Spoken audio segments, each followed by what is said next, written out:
అప్పట్లో ఉమ్మడి assembly furniture కొంత అప్పటి స్పీకర్ కోడెల శివప్రసాదరావు క్యాంపు ఆఫీసులో ఉండేది. ప్రభుత్వం మారాక దానిని తీసుకెళ్లాలని లేకపోతే ఆ ఫర్నిచర్ కి ధర చెల్లిస్తానని ఆయన లేఖ రాసి తన తర్వాతి స్పీకర్ తమ్మినేనికి సమాచారం కూడా ఇచ్చారు. ఆయన వాటన్నిటిని పక్కన పెట్టి మాజీ స్పీకర్ పై దొంగతనం కేసు పెట్టి అవమానించారు. ఇప్పుడు మాజీ సీఎం జగన్ క్యాంపుగా మార్చుకున్న తాడేపల్లి ప్యాలెస్ లో ప్రభుత్వ ఫర్నిచరే ఇంకా వాడుతున్నారు. నాడు మాజీ స్పీకర్ పై దొంగ ముద్ర వేసిన మాజీ సీఎం పైన కూడా అదే దొంగతనం కేసు పెట్టాలన్న డిమాండ్లు వినిపిస్తున్నాయి.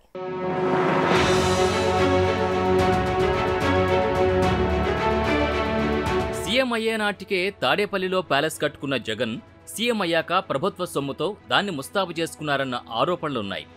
అలాగే అప్పుడు జగన్ పేషీలో పనిచేసిన కార్యదర్శులు, నామినేటెడ్ సలహాదారులు కూడా ప్రభుత్వ ఫర్నిచర్నే వాడుకున్నారు. వారి పదవులు పోయి రోజులు గడుస్తున్నా ఇంకా ఫర్నిచర్ అప్పగించలేదని అధికారులు చెబుతున్నారు. సెక్రటేరియట్ బిజినెస్ రూల్స్ ప్రకారం 15 రోజుల్లో ఫర్నిచర్, ఇతర సామగ్రిని అప్పగించాలని నిబంధన ఉంది. ఆ క్రమంలో వారందరికీ ఫర్నిచర్తో పాటు ఇతర సామగ్రిని పంపాలని జీఏడీ నోటీసులు పంపినట్టు ప్రచారం జరుగుతోంది.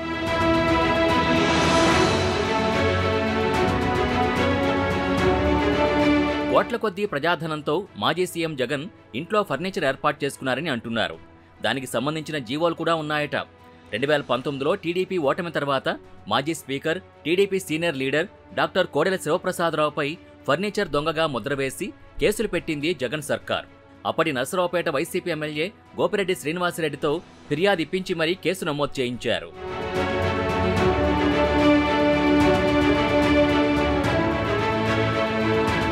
అప్పట్లో వివాదాస్పదమైన ఫర్నిచర్ హైదరాబాద్లో ఉమ్మడి అసెంబ్లీకి సంబంధించింది.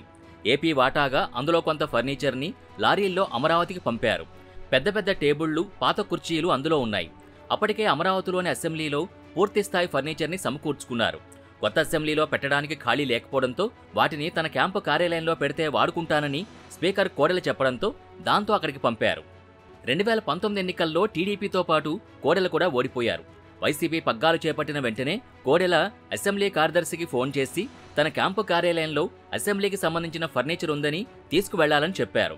అసెంబ్లీ కార్యదర్శికి ఒక లేఖ కూడా రాశారు. పాత ఫర్నిచర్కు రేటు నిర్ణయిస్తే దాన్ని చెల్లించి తానే ఉంచుకుంటానని అందులో పేర్కొన్నారు.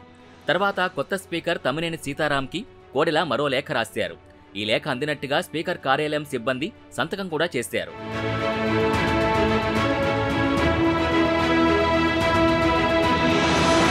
తర్వాత ఈ లేఖలు పక్కన పడేసి అసెంబ్లీ ఫర్నిచర్ని కోడెల దొంగతనం చేశారంటూ కేసు నమోదు చేశారు. అవమానంతో కుంగిపోయిన కోడెల ఆత్మహత్య చేసుకున్నారు. పల్నాడు పులిగా పేరున్న ఆ సీనియర్ లీడర్ అలా మరణించటం పెద్ద కలకలమే రేపింది.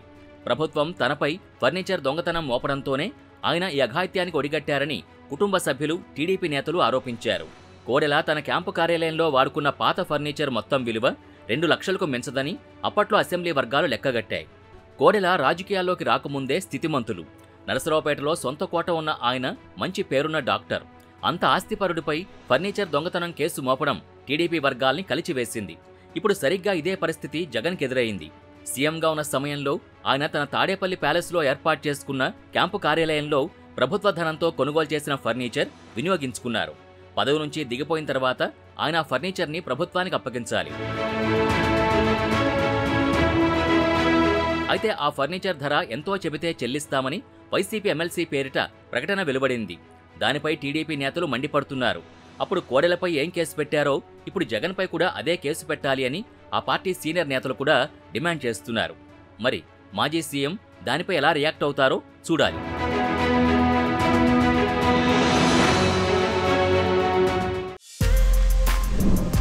For more videos like this, subscribe Big TV channel.